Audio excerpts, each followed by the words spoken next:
Hey folks, welcome to another episode of Entra Chat. And today I have two special guests. These are the creators, the authors of the Entra ID attack and defense playbook. It's widely used by a lot of people. And how many stars does it have on GitHub? A little bit more than 2,400. Something like that. 2000 plus Yep. stars. It's widely used by many folks, and we even have it integrated with Meister. So I'm really excited to have Sami Lamppu and Thomas Naunheim, who are the brains behind the playbook. Welcome to Enter Chat. Thank you. It's honored to be here, and what a great opportunity also to have a chat about the project we have been working for the last 5 years already. Wow. Time flies, have to say. Yeah, thanks for having us. Cool, awesome. So do you want to just give us a brief about yourself, Sami and Thomas? I can start. My name is Sami Lamppu, and I work as a principal cloud security lead in Elisa. And basically, my main focus is on the blue team side. I'm helping organizations to prevent attacks on the proactive way, and that's kind of a main work I do in daily basis. Nice.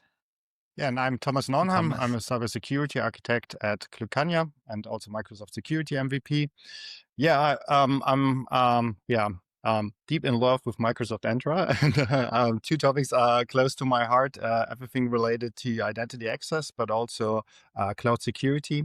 And when it comes to both topics, everything related to privilege, identity access management, but also security posture is in particular scope and focus on my. Nice. Awesome. So we are so lucky to have the two of you. Thomas is like royalty in the Entra community, and Sami as well, putting all of this together. So what's the origin story? How did you come about with the playbook? And what is the playbook? We started it actually, as I said, 5 years ago in 2020 during COVID times.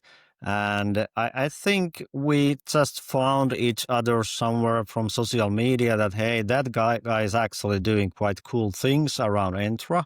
And we started to chat. Actually, if I remember right, Thomas, it was through Twitter on that time. Yeah. Just having a brainstorming of changing ideas that what we could do on the proactive side and defensive side about Entra, how to protect that one. And that's how everything started. That is actually my thought on that. But how do you remember that one, Thomas? So yeah, absolutely. It was also a crazy time in the spring, mid of 2020, because with all the COVID-19 situation, everybody moved to the lockdown. So there was no way to go to conferences, having community talks. And during that time, I had some research how attacks in Azure AD to that time, Azure AD works. There was a question, hey, how to trigger those alerts? And one of the first topics was password spray. And I was one of the readers from Sami blogs, and he had a lot of content around Defender identity protection. And then quite soon the idea was born, hey, why not trying to have a shared research, trying to hammer some noisiness to tenants, and then figure out how detection works. And then maybe starting to go through the common attack scenarios and figure out how it works and what we can do to avoid them. Nice. And how long did that first version take for you to build out? Timeline for typical chapter varies between 3 to 6 months, depending on the scenario. And when we selected password spray to be the first chapter, we actually thought in the initial sparring that this will be very fast, something like 1 month. But it took literally 4 months on calendar time. And one of the biggest problem or challenges on that time was that we were doing all the attack simulations in our demo environments, and detections requires robust sign-in history to be present on Entra ID or on that time as ID. So that was kind of one of the biggest challenges in the first chapter, which also affected to the timeline. Yeah, and in addition, we must say we have a daily job, so you must find also the time. And during the first year with all the COVID-19 situation, it was also quite challenging to find a little bit free time to do that.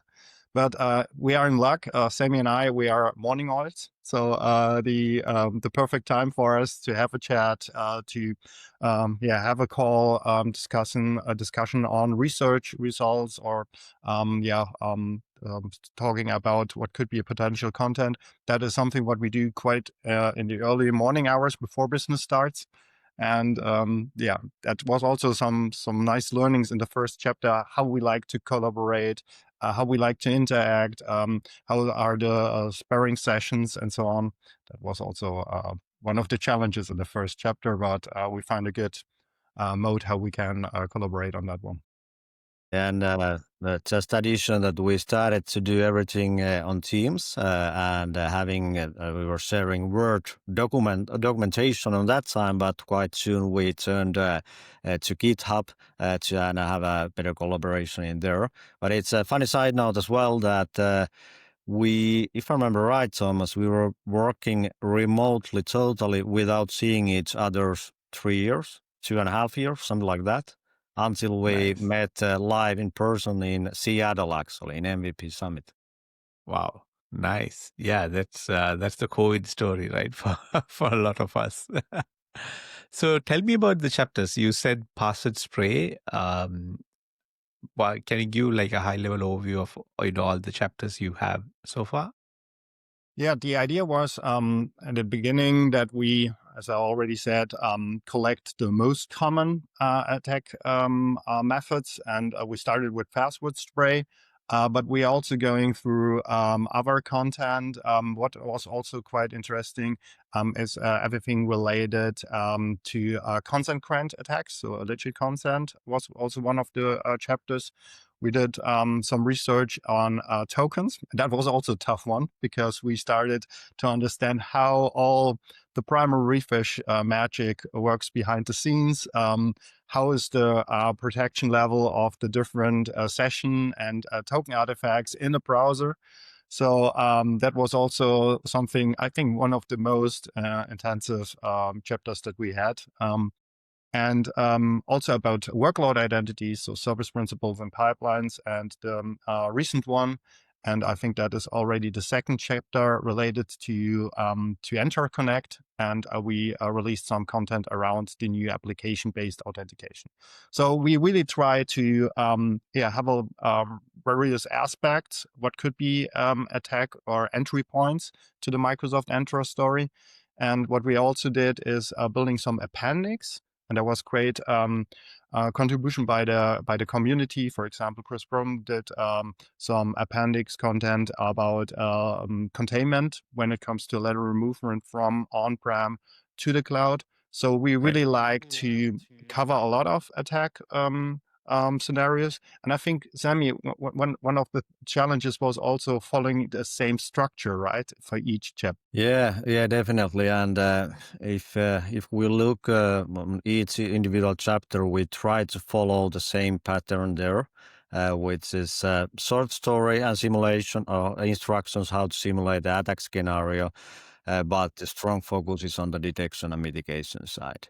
And of course, one of the chapter has a different approach, which is Entra ID Security Config Analyzer. Of course, it's not an attack scenario. In general, more of a posture tool to highlight the possible weak configurations in Entra security configurations. Nice. Yeah. I think we'll come to the configuration analyzer. So when someone's reading this, who is the audience that you had in mind?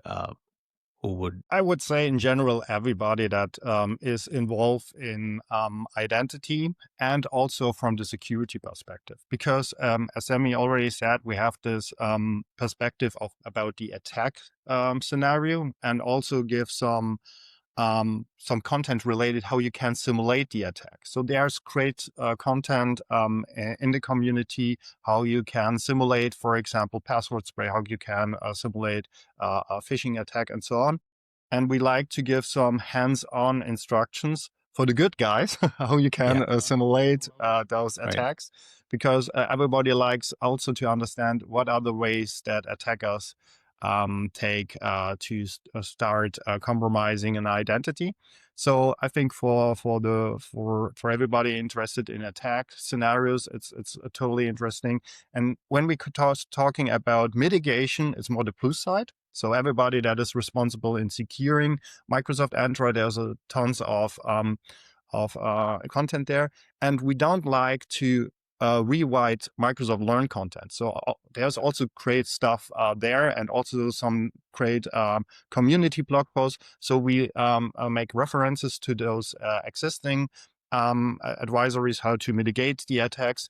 And Sami and I, we are both big fans of KQL, the Microsoft security stack. Yeah. So we invest a lot in figuring out, is there any way to write custom detections, or maybe increase the capabilities by optimizing Defender XDR settings and so on. So you can see there's different aspects you can and angles that you can take for the content. And I guess there's no particular audience, so everybody should read them. Cool. Yeah. And you start by first looking at how to replay it, right? Yeah, it's I would say that the typical approach is that we identify or see something happening in our customer environments, or someone from the community highlights that this attack scenario is something that would be good to invest on a research point of view. And that's where we start having a sparring session about the topic. Would this be possible for having a chapter in the playbook?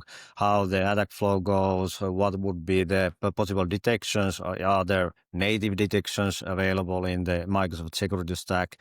And especially on the latest chapters, we have, as Thomas already mentioned, we have put a lot of attention and focus on the KQL side of things as well. And it's also quite important for us when we're talking about mitigations and describing the attack scenarios and what is the potential impact for the environment, to define maturities, because the playbook is really designed for everybody, regardless of license level or how is the maturity in doing all the mitigation stuff, if they're already on the side of phishing resistant authentication, for example.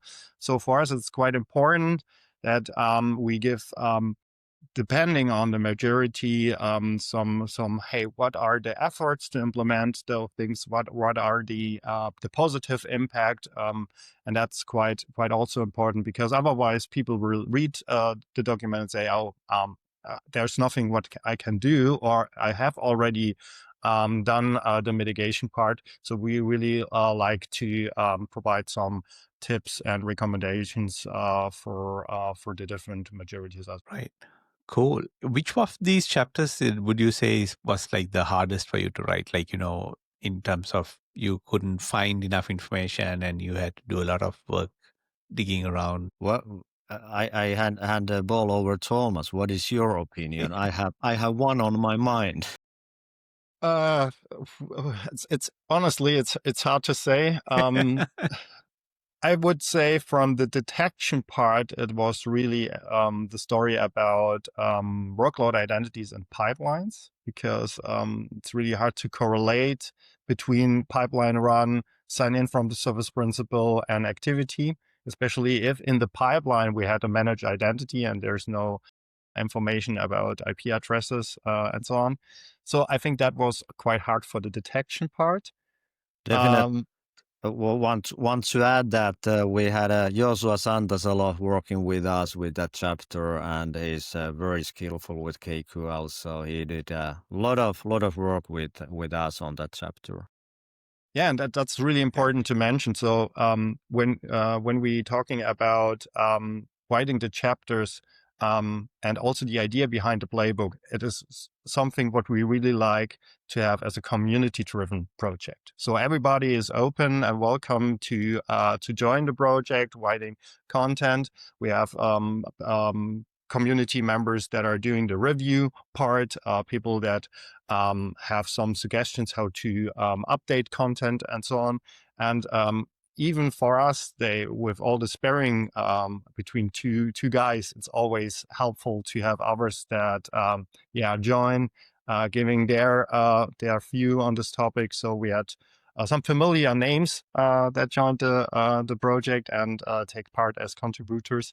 So that's quite an important. But Sami, what was your favorite one? So I'm curious to know. Do you want to know favorite one or the most difficult one? Both. I would say if we just look on the timeline, adversary in the middle attack chapter actually took 6 months. It was really hard, even though the attack is pretty straightforward and we know how it works, but getting all the correlation working with the KQL was kind of a painful on that time. But the most difficult chapter, in my opinion, have been definitely the token part. I mean, there is so much different scenarios, different angles in that specific chapter, and we needed to really have quite many sparring sessions that is this really working, how we understand it working, and to be able to simulate and test everything. It was very time consuming. Yeah, I mean, looking at the list, that was my pick that I thought would have been the hardest, because the PRT and even the other tokens, they're not documented because they are like a black box implementation, right? And the implementation can change as well. So it might work one day and then the next, there might be some changes and it might be different the way it works. Just in the last podcast I recorded with Dirk-Jan, we were talking about all of, the tokens, and that's a thing that he plays with a lot in his research.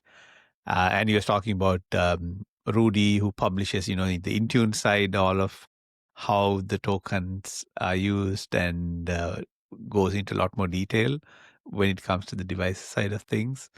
So it does take time, right, to know how to see how all of that works, especially with devices.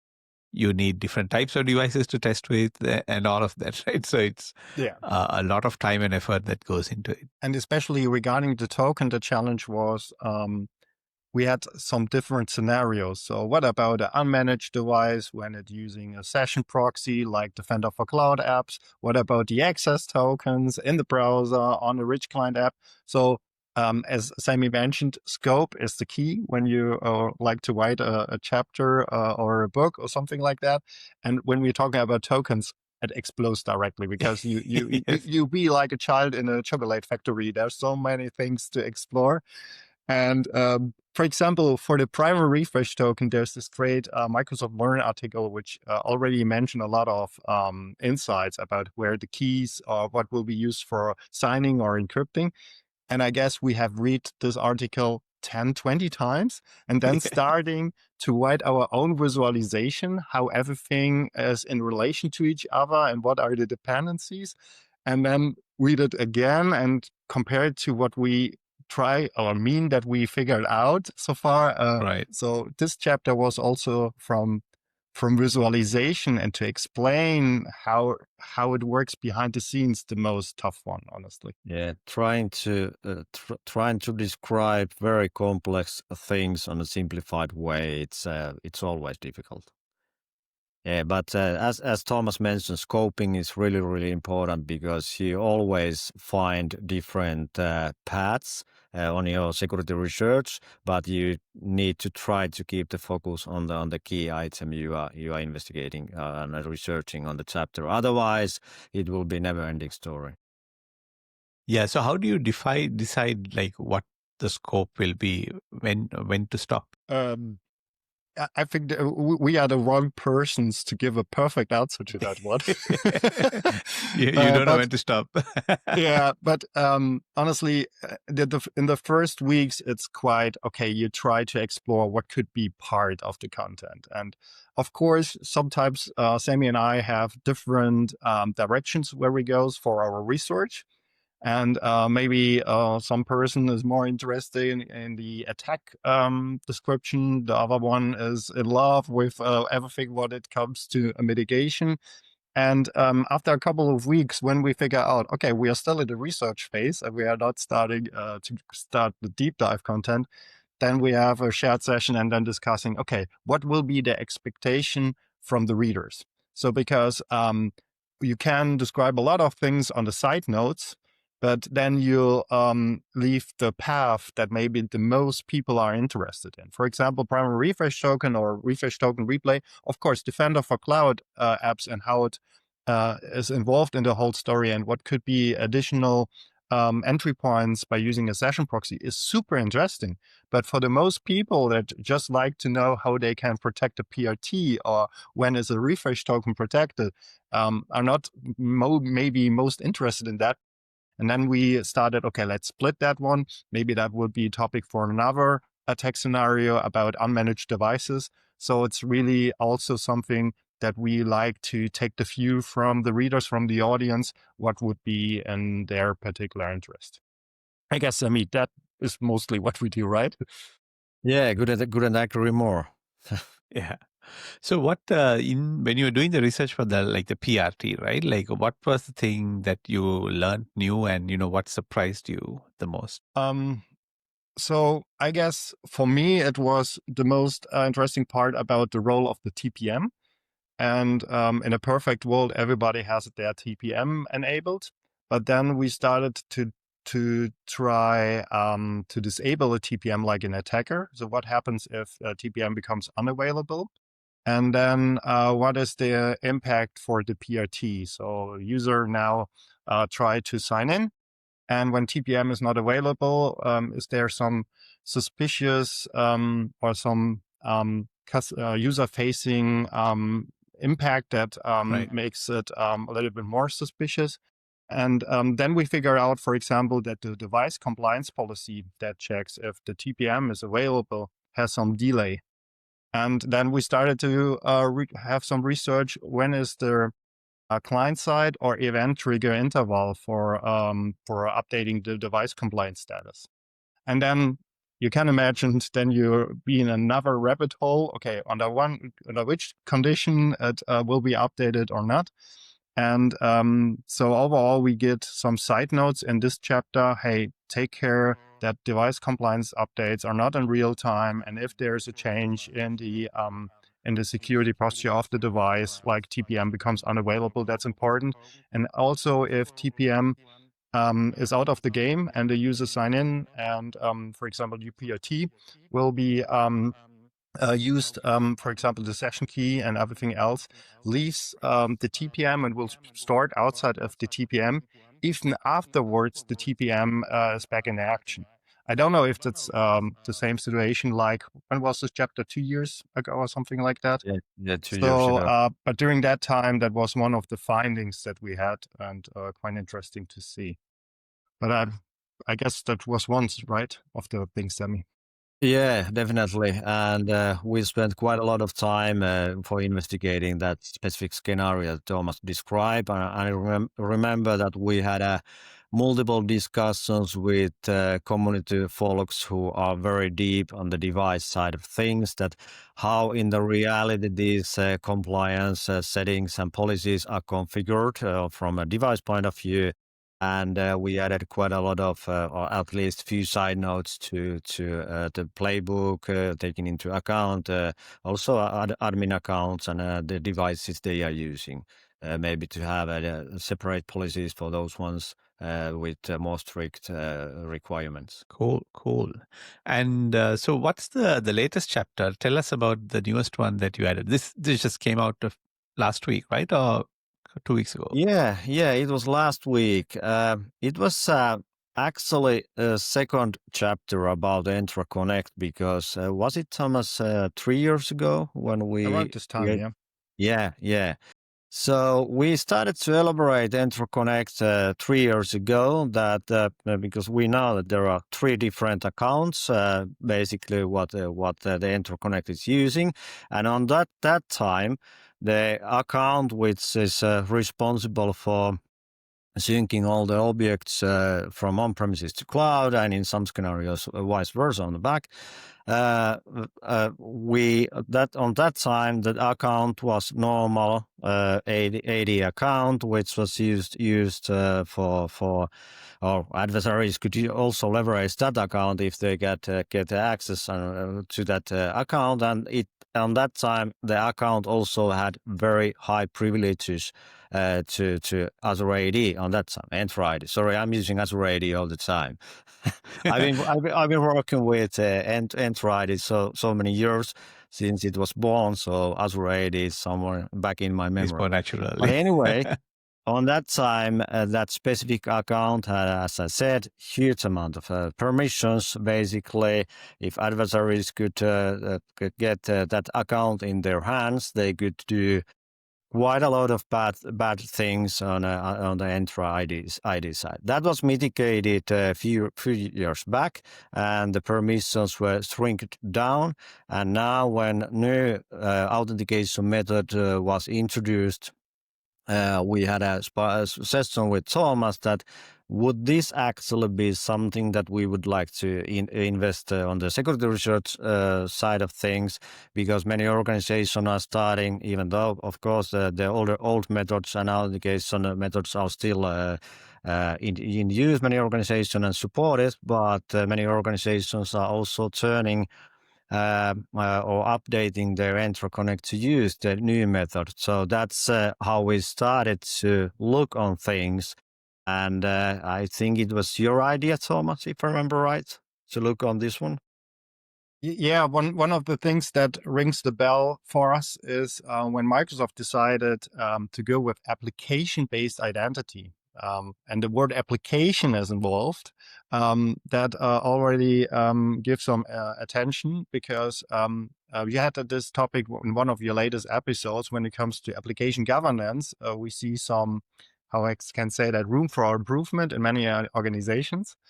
And of course, it makes sense to go with certificates because of storing the certificate in the TPM. And I think the most entry point is still the on-prem environment. So absolutely crystal clear that Microsoft likes to protect those credentials on the Entra Connect server side.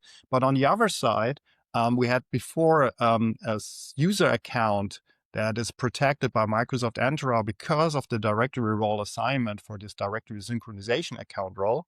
And now it's an application object. And the application object is not protected by default if it has some sensitive API permissions. And now we ask ourselves, hey, who are the persons in the cloud that could take over the role of this ABA, of this application-based identity for Entra Connect? And Sami already mentioned, there are people that are updating to the latest Entra Connect server version. And in particular, Microsoft is pushing the migration to this new authentication model.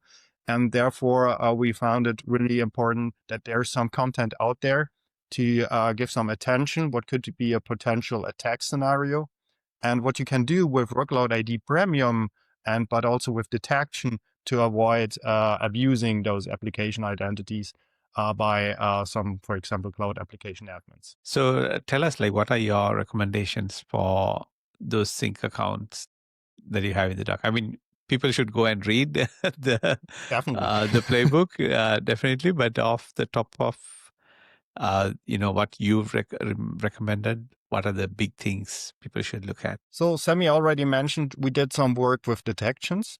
And I think there's some easy way to figure out when there's some backdooring of the application registration. For example, an attacker added a certificate or a client secret to those ones. And we have found some detection logic when, for example, a certificate is used and at the same time there's a second certificate that will be used. And then once again, the first certificate is back to the sign-in events. Because normally if there's a rollover by the certificates by the Entra Connect, the previous one will never be used again. So there's some easy way to figure out detections, also who has updated the certificate, because it is their ABA himself that updates certificates. So there are detection capabilities, but we had also some great ways and simply ways to avoid those abuse, right, Sami? Yeah, that's right. And regarding the detection capabilities and hunting capabilities, we added approximately 10 KQL queries for the Nice. chapter, because if attacker gets proper account into their hands, which has, for example, hybrid identity admin permissions, those if hybrid identity admin, for example, is in use, we have seen that it's quite many in quite many scenarios, in quite many environments, excluded from CA policies. So that in that conclusion, we take that one into account. We can basically execute this attack outside of Entra Connect server, for example, and for that reason, we created those queries to build the correlation, and then we have also, I think it was introduced somewhere on July, August, advanced auditing for Entra Connect server, which can be interested to Sentinel to get more information about, for example, certificate activities on Entra Connect and build correlation in there. Nice. As an admin, Entra admin, what are things they can do to secure this? Because it's fairly new, right? I know some companies are just now moving into their Connect Sync, switching over to these apps and so on. What would you recommend they do? I think they should follow the golden rules and the most essential steps about application management in Microsoft Entra. So avoiding owners. So it would be a bad idea to give everybody owner permission on this Entra Connect Sync service principal and application object. Also consider application admin as a control plane tier 0. So really high sensitive role, because then they can take over this identity as well. And of course, in a particular way, when we talk about maturity, but every organization has already adopted Workload ID Premium, and it's also on additional costs. But I guess it's around $3. And when we're talking about the limited numbers of those Entra Connect Sync identities, I would also recommend to use Workload ID Premium to have identity protection signals, to use conditional access, to restrict the usage and the sign-ins from the public IP address, outgoing IP address from the Entra Connect server. And I think with that in mind, you're already on a good maturity level. And when you do some strictly monitoring addition, I think you have already some really interesting insights and mitigation capabilities. And as we said from time to time, there seems to be some hidden benefits as well, because during our research we figure out that the tokens that will be used by Entra Connect Sync are CAE capable. So it seems that there will be some mechanism to revoke those tokens in real time. We was not able to simulate that during our research, but maybe that is something that Microsoft is doing at the moment in the back end. And with that in mind, you should have also a playbook in case of a compromise. So if your Entra Connect server has been compromised or involved in an incident, to stop synchronization, to isolate the ABA identity, and make sure that there is no lateral movement path that can be taken by an attacker. Yeah, couldn't agree more. So Thomas described all the recommendations already. To summarize, enhance detection capabilities, take Entra Connect advanced auditing into use, And one thing to highlight is also this is conditional access policy, CA, to mitigate the possible or the block authentication attempts outside of interconnect IP addresses. Yeah, that's like, yeah, in addition to ID protection, yeah, what you said, right? You can restrict with the conditional access to say this service principal should only come from this specific server, or you could, if it's running in the cloud, you could have that endpoint and limit that service principal only from there, right? If someone gets access to that service principal or the cert tries to use it from outside, that can get blocked if you have those the CA policy for that. But yeah, it's a different license. It's a per app license, but you can just get it only for that one app if you're doing that move. Yeah, and one other important thing, you should also keep in mind who creates your own ABI identity, because it is an app role, so an API permission that can be granted. So app inventory, monitoring what are the applications that will be newly created could be also a good idea. But we will not give more advice. There's still a reason to read the chapter, and there's more Yes. Yeah. to discover.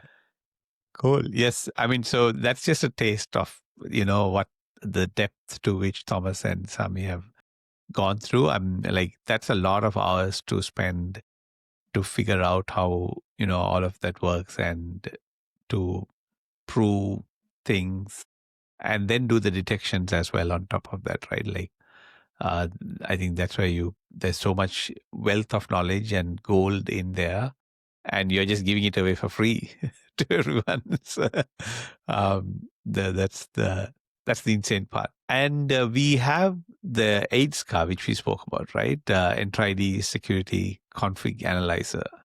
So that's a special chapter of sorts. Very, very special. Yes. Because it's not following the same pattern what typical chapters have, attack detection and mitigation part. But as I said on the introduction part, I've been working on a blue team side many years already, I think 7 or 8. And during that time, I've been conducting so many Azure AD, Entra ID security assessments. And when we had a sparring session about this possibility, we were thinking that nowadays, when on that time, when you are evaluating Entra ID security settings, there are quite many portals you need to dig deep into, even though you are very familiar with the things. Of course, portal is and Entra ID is evolving all the time, so different settings are introduced and so on. And we were thinking that would it be possible to create kind of a one-look posture tool which would leverage Azure Workbooks? That was kind of an initial idea, and then everything started. We were starting to identify the endpoints from Entra ID, what could be used, and again spend quite a lot of time with scoping, because there are a few settings behind those endpoints, but that's how everything started. And like, how many do you have in that today? A good question. I guess something like I would say 50, something like that. Something like that. Yeah, because as Sami already said, one of the tough questions is what is security related from the settings, and we figure out in the playbooks or in the chapters before, we always point to the same tenant security settings that we have as a recommendation to review and think about that maybe the default setting by Microsoft is not the right one for you, for your organization when you take a look on this attack method. So the idea was, hey, why not also giving a tool quite easy to review? And one of the key aspects, from my point of view, are 3 things. So first of all, you compare your current setting with the default by Microsoft and our personal recommendation as part and from the experience from the playbook The second one is, and I think that was something where Sami has did a great job, to find a mapping to MITRE, because you like to understand what is the particular scope or relation of this setting to the other, to an attack technique or tactic. And if you have weakness in this area, do you have some coverage in the detection part? So really having a match between mitigation and detection mapping. And the third one is because Sami and I are very close to the whole security stack story and have also been involved in SOC engineering and SOC project, how we can integrate the security posture monitoring to Microsoft Sentinel, and having, for example, capabilities to trigger an alert if someone modifies a security setting that leads into a weak security posture. So there was a lot of aspects involved. And once again, we are not the experts for everything. And designing workbooks is not my favorite one. And I guess, Sami, Right. you had also not the biggest love to this topic. So we were more than happy to welcome Marcus on this project. We did a great job there as well. Yeah, definitely. Marcus created the workbook and all the visualization for that one, which was very helpful. That's not something we do in daily basis, Yeah. but because it was quite complicated as well. Yeah. Yeah, I can imagine. And you integrate, like you provide the workbook plus a few other things, right? On using the settings for these. Yeah, the idea was, hey, let's use 100% Azure cloud native resources, and the solution should be run as a cloud resource in the customer tenant. So that was the original idea. And of course, it can be a challenge to give an instruction, hey, you need to create this Azure resource, copy and paste this code, and so on and so on. So we spent also a lot of time how to write it in Azure Resource Manager templates. So that's quite easy to have a one-click deployment. So the architecture looks like that we have a logic app. A logic app collects the data from the Graph API endpoints and doing some data collection so that we can push the data to a Sentinel workspace, to a custom table. And afterwards, there's a workbook for visualization, but also analytic rules that will be triggered if there are changes in the configuration.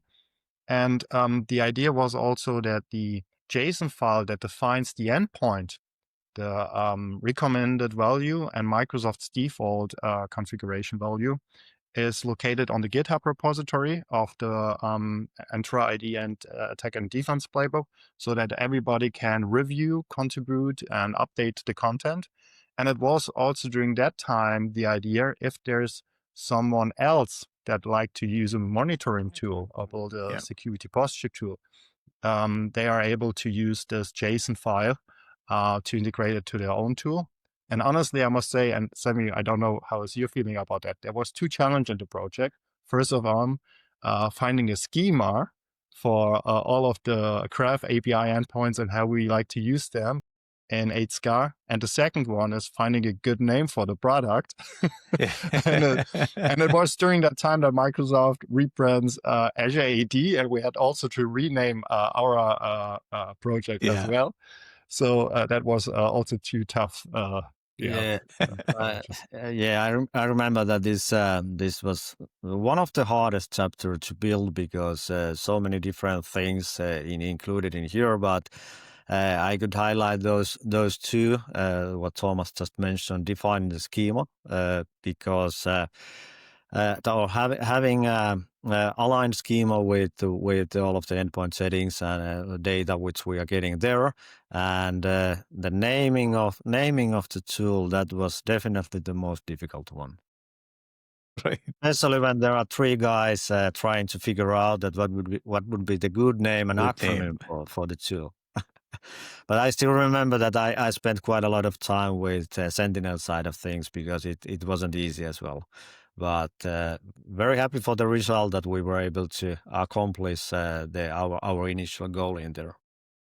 Yeah, there's a lot in there. And I think, I mean, I work with Thomas and we integrated a lot of HSCAR into Meister as well, the test framework. So it pulls all the updates as you make changes. They get built into Meister and you can, quickly run them as once off through that. Now, I think with this, with, HSCAR and also even the other chapters, one of the constant is that the cloud is changing, right? Like for example, we were speaking about that service principal for the sync account. And there have been lots of changes. I remember, was it Thomas? You messaged me one day saying you noticed some roles change. You're monitoring and you're doing your research, and then suddenly it changed the next day. Yeah, it's even tough for us doing the research that Microsoft is changing stuff behind the scenes, and it makes it also quite hard to compare results because if everybody is changing and and even for the playbook content, so that's also a call to the community. So we are always looking for people that likes to contribute to the project to keep it up to date, because with the increasing numbers of chapters and content, it's quite hard for two guys to keep everything up to date. And so that's also one of the tough things about our project. Yeah, I totally agree. I think it was last year when we updated most of the content and also included Mitre.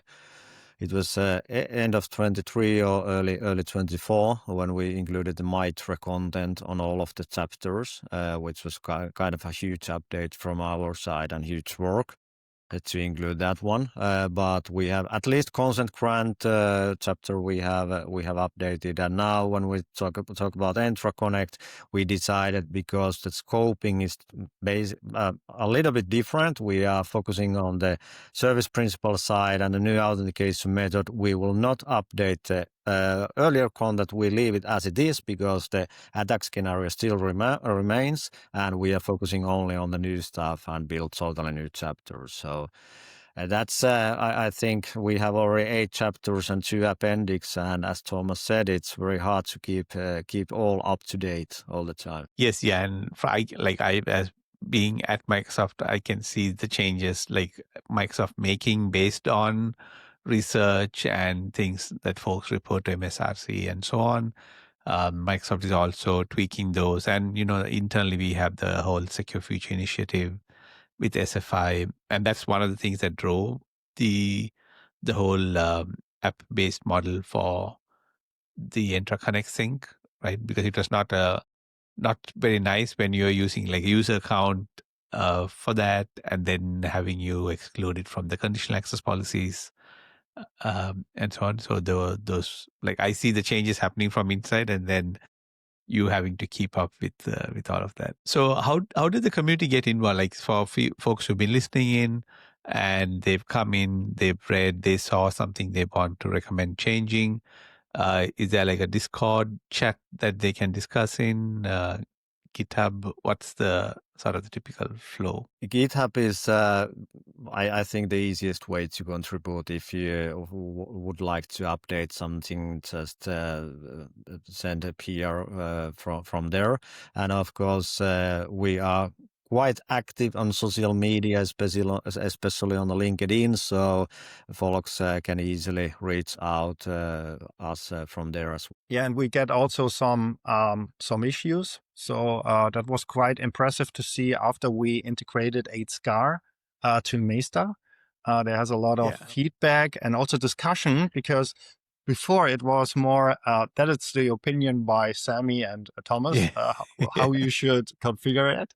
And with increasing numbers of users, and I think Meister is really great because it's super easy to execute, and you have no requirement like HSCAR in the original way to deploy Azure resources, to have an Azure subscription, and so on. So super simple to run.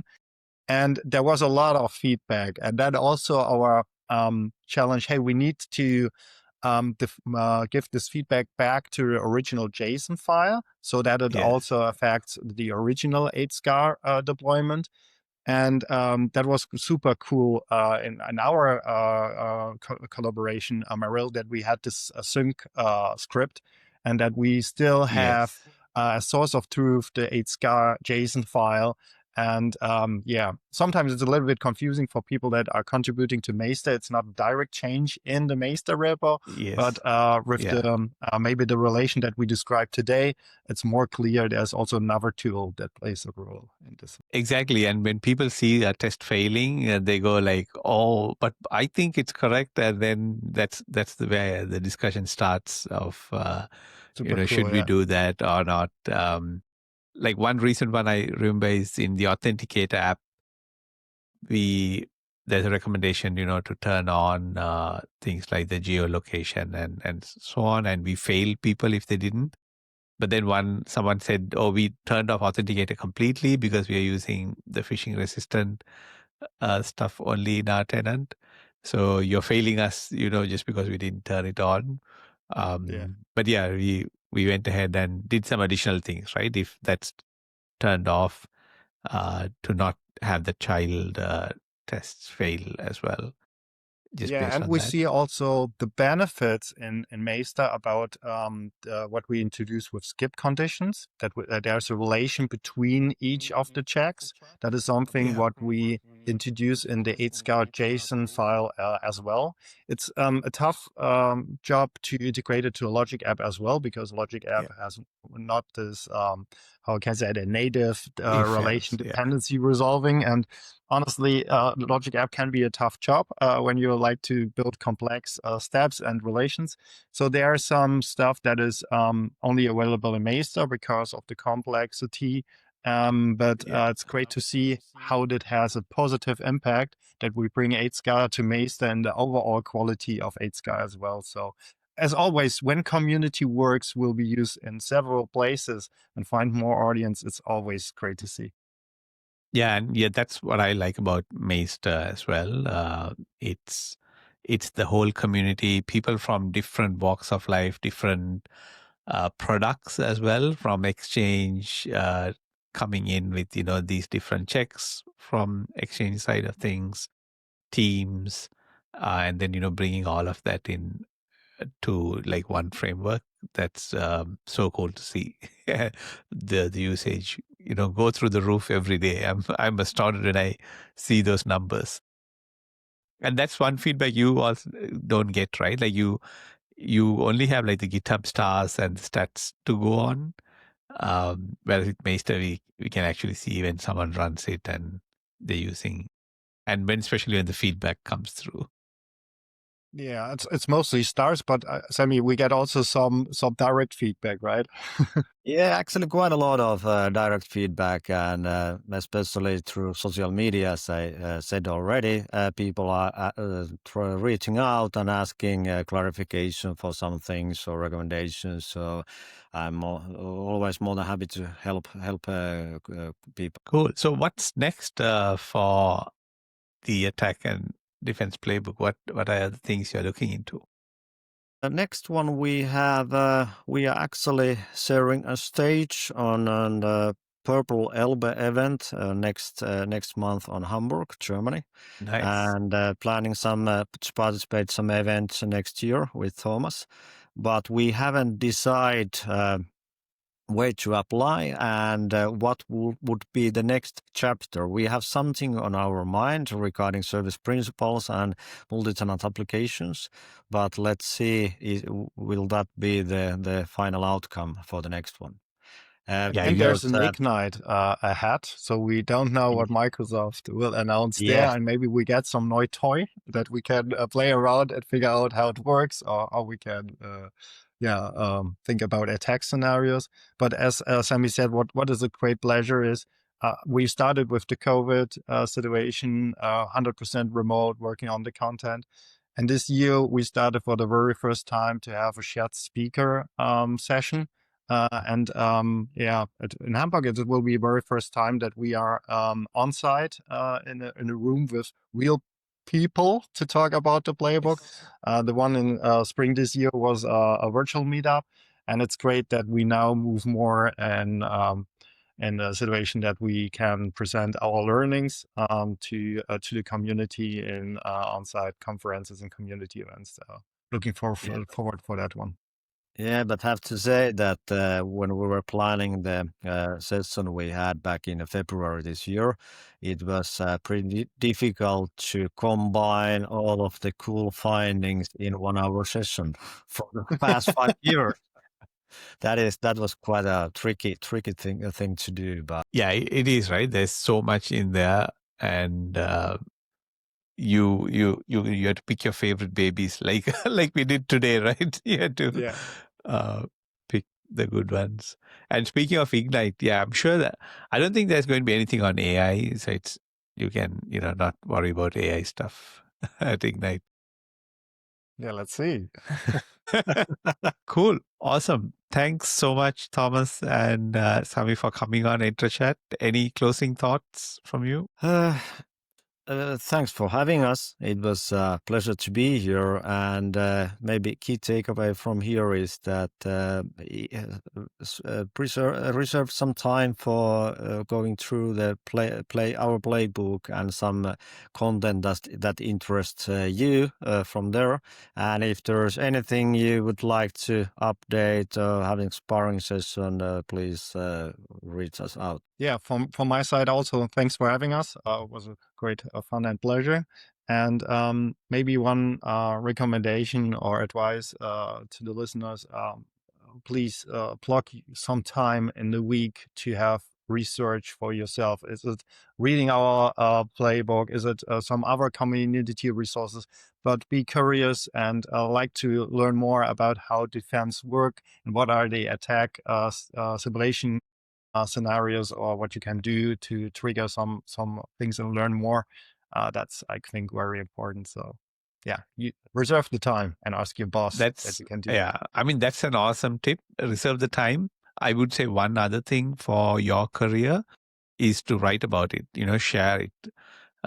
You do something, even if it's the same thing someone else done, but at least you tried it on your own, found something new, or it's the same thing, but you can write it. Whether you do it on the thing is, you have so many options today, right? You can write a blog post, you can just write a LinkedIn post or a tweet, you can do a small video. Like, it's endless, the options that you have. But I think the value you get out of that is a lot more when you share that in addition to doing that research. So it's good for you and for the community as well. So thanks so much. I can't believe you're doing all this effort and time and then just giving it away to everyone. So we really, really appreciate it from the community for just that amount of effort that you're putting in to building out all these different chapters in the playbook. Great job. Thank you.